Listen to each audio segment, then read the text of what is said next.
Issue পাগল জাতি হব কেন? আমাদের একটা গন্তব্য লক্ষ্য থাকবে। আমাদের লক্ষ্য কি? আল্লাহ বলেছেন এই আয়াতে, আমাদের লক্ষ্য হচ্ছে আল্লাহ পাক আমাকে সৃষ্টি করেছেন এই পৃথিবীতে আল্লাহর ইবাদত করার জন্য। কিসের জন্যে? এটা 1 নম্বর ডিউটি আমার, এটা আমার লক্ষ্য, আমার কাজ পৃথিবীতে। 2, আল্লাহ পাক বলেছেন যে এই দুনিয়ার জীবনটা চিরস্থায়ী নয়। চিরস্থায়ী না, এটা ক্ষণস্থায়ী। তার মানে এই দুনিয়াটা আমার মুখ্য উদ্দেশ্য নয়।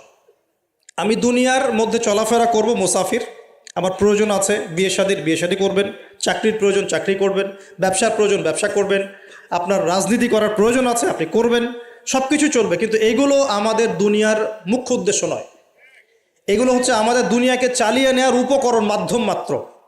কখনোই এই নেশার মধ্যে আমরা ডুবে যাব না। ডুবে যাব আল্লাহকে ভুলে গিয়ে দুনিয়ায় কখনো ডুবে যাব না। এটা আমাদের দ্বিতীয় কাজ।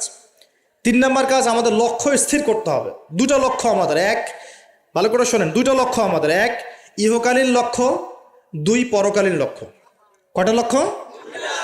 1 ইহকালীন লক্ষ্য, 2 পরকালের। ইহকালের লক্ষ্য কি? আল্লাহ পাক বলছেন সূরা সফের মধ্যে, সফ মানে সারি, সূরা সফটা পড়ে দেখবেন বাসায় গিয়ে আজকে। আল্লাহ পাক বলছেন হুয়াল্লাযী আরসালা রাসূলাহু বিল হুদা ওয়া দীনিল হাক্কি লিইয়ুযহিরাহু আলা দ্বীনি কুল্লি। আল্লাহ পাক বলতে চাচ্ছেন যে তিনি সেই মহান আল্লাহ যিনি তার পক্ষ থেকে নবী রসুল পাঠিয়েছেন, শেষ নবী মুহাম্মদ সাল্লাল্লাহু আলাইহি ওয়াসাল্লামকে পাঠিয়েছেন এবং আসমানি কিতাবসমূহ পাঠিয়েছেন, এই কোরআন সুন্নাহ নাজিল করেছেন। কি উদ্দেশ্যে? লিইয়ুযহিরাহু আলা দ্বীনি কুল্লি, যাতে করে দিন ইসলাম, এই দিন ইসলাম অন্য সমস্ত দিনের উপর বিজয় লাভ করতে পারে। বলেন সুবহানাল্লাহ। তাহলে আরেকটা উদ্দেশ্য পেলাম। কি উদ্দেশ্য? এই দিন নিজে পালন করব এবং এই দিনকে অন্য দিনের উপর বিজয় ঘটানোর চেষ্টা করব ইনশাআল্লাহ।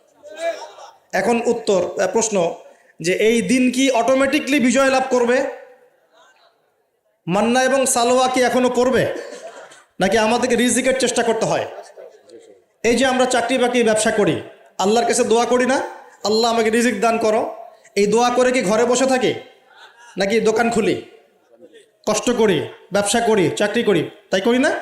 একইভাবে আল্লাহ পাক বলেছেন দুনিয়াতে পাঠিয়েছি আমার ইবাদত করার জন্যে, এবং আল্লাহ পাক নবী রসুল পাঠিয়েছেন বিশেষ করে শেষ নবী মুহাম্মদ সাল্লাল্লাহু আলাইহি ওয়াসাল্লামকে, যাতে এই দিন ইসলাম অন্য সমস্ত দিনের উপর বিজয়ী হতে পারে।